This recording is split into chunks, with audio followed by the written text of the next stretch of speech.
नमस्कार दोस्तों, मैं हूं राजा मिश्रा और आपने देखना शुरू कर दिया है अपना फेवरेट न्यूज़ चैनल जर्नलिस्ट राजा। तो चलिए शुरू करते हैं आज की धमाकेदार हेडलाइंस को। उससे पहले एक रिक्वेस्ट करना चाहूँगा आपसे कि आप प्लीज़ सब चैनल को सब्सक्राइब कर दीजिए और बेल आइकन को ऑन कर दीजिए। कर्नाटक के deputy CM D K Shivakumar ने प्रधानमंत्री नरेंद्र मोदी और केंद्र सरकार को घेरते हुए कहा है कि हमें भी गुजरात जैसी ही योजनाएं चाहिए केंद्र सरकार से। उन्होंने एक स्लोगन निकाला है आज जिसका नाम है चलो दिल्ली, जिसके तहत कर्नाटक के सभी कांग्रेस जो कार्यकर्ता और नेता हैं वो आज सुबह दिल्ली पहुंच चुके हैं केंद्र सरकार के खिलाफ प्रदर्शन करने के लिए। वहीं डिप्टी सीएम शिव कुमार ने कहा है कि हम केंद्र सरकार से हमें भी गुजरात जैसा ही माहौल चाहिए, जैसा कि गुजरात में परियोजनाएं आती हैं केंद्र सरकार की तरफ से, वैसा ही परियोजनाएं हमें कर्नाटक में भी चाहिए। पिछले साल फरवरी में हुए ग्लोबल इन्वेस्टर समिट जो लखनऊ में हुआ था, उसमें उत्तर प्रदेश को करीब करीब 40 लाख करोड़ रुपयों का निवेश आया था, यानी इन्वेस्टमेंट हुआ था। उसके भूमि पूजन यानी कि ग्राउंड ब्रेकिंग सेरेमनी जो कि 19 फरवरी को होने वाला है, उसके लिए प्रधानमंत्री नरेंद्र मोदी को आमंत्रण किया गया है योगी आदित्यनाथ द्वारा। वहाँ पर 10 लाख करोड़ के परियोजनाएं की जो है उसे ग्राउंड ब्रेकिंग सेरेमनी की जाएगी, जाकि उसे धरातल पे उतारा जाएगा। यानी कि 40 लाख करोड़ में से 10 लाख करोड़ का अभी जो है वह ग्राउंड ब्रेकिंग सेरेमनी होने वाला है, जिससे कि यह आपको ज़मीनी स्तर पे दिखाई देने वाला है। वरिष्ठ कांग्रेस नेता आचार्य प्रमोद कृष्णन ने मंगलवार को उत्तर प्रदेश के चीफ मिनिस्टर योगी आदित्यनाथ से मुलाकात कर उन्हें कल्की धाम के अनावरण यानी उद्घाटन समारोह में जो कि 19 फरवरी को होने वाला है, वहां उन्हें आने का न्योता दिया है। उन्होंने यह भी कहा है कि योगी आदित्यनाथ ज़रूर आएंगे। उन्होंने मेरा जो निमंत्रण है वह उसको स्वीकार कर लिया है उन्होंने। और उसके बाद इंडिया गठबंधन पर बात करते हुए पत्रकारों से आचार्य प्रमोद कृष्णन ने कहा है कि इंडिया गठबंधन का अंतिम संस्कार कर दिया गया है नीतीश कुमार के द्वारा। उन्होंने कहा है कि इंडिया गठबंधन शुरू से ही बीमार था, हालांकि बाद में नीतीश कुमार ने उसे छोड़ के उसका अंतिम संस्कार कर दिया है। उन्होंने यह भी कहा है कि कल्की धाम अनावरण में 19 फरवरी को जो होने वाला है कल्की धाम का अनावरण, उसमें प्रधानमंत्री नरेंद्र मोदी भी आएंगे और उत्तर प्रदेश के चीफ मिनिस्टर योगी आदित्यनाथ भी सम्मिलित होंगे।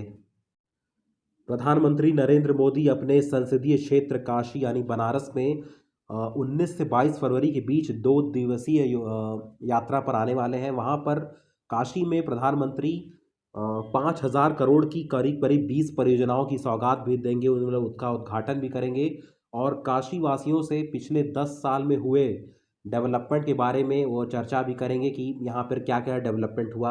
उसके बारे में वो अपनी जनता से, काशी की जनता से जानने की कोशिश करेंगे और नई नई परियोजनाएं भी देने वाले हैं प्रधानमंत्री मोदी।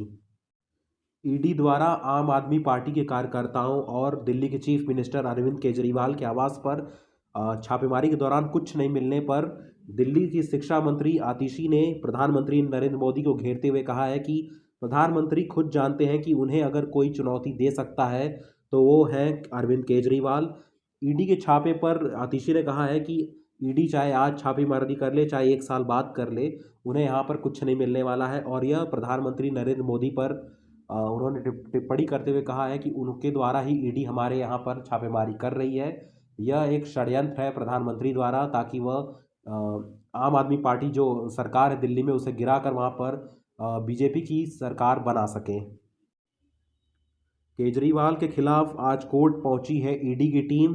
आज उनके खिलाफ सुनवाई होनी है कोर्ट में। 5 बार समन भेजने पर भी हाजिर नहीं हुए थे सीएम केजरीवाल, जिसके बाद से ईडी आज कोर्ट पहुंच चुकी है उनके खिलाफ एक्शन के लिए। हौथी अदन की खाड़ी में एक ही दिन में 2 जहाज़ों पर हूती विद्रोहियों का लगातार हमला हुआ है, जिसमें से एक जहाज़ जो है वह अमेरिका से भारत की तरफ आ रहा था, उस पर भी हूती विद्रोहियों ने हमला किया है। भारत पे सरकार ने फिनटेक कंपनी भारत पे को नोटिस भेजते हुए उनके फाउंडर अशनीर ग्रोवर के बारे में जानकारी मांगी है कंपनी से।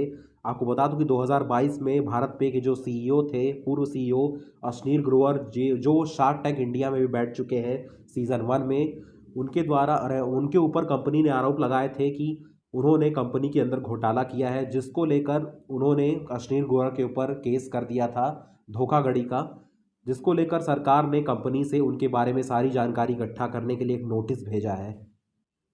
आरबीआई इन दिनों पेटीएम के खिलाफ सख्त रुख अपनाया हुआ है, जिसके बाद से पेटीएम का जो शेयर है वह लगातार बाजार में गिरता हुआ नजर आ रहा है। इसी का नतीजा है कि पेटीएम संकट के बीच 11 लाख खुदरा निर्देश निवेशकों का पैसा फंसा है, जिसमें कि 514 विदेशी भी हैं, विदेशी निवेशक भी शामिल हैं इसमें। यानी पेटीएम का जो शेयर है वो बहुत ज़्यादा नीचे गिर चुका है जब से आरबीआई ने सख्त रुख अपनाया है पेटीएम के ऊपर।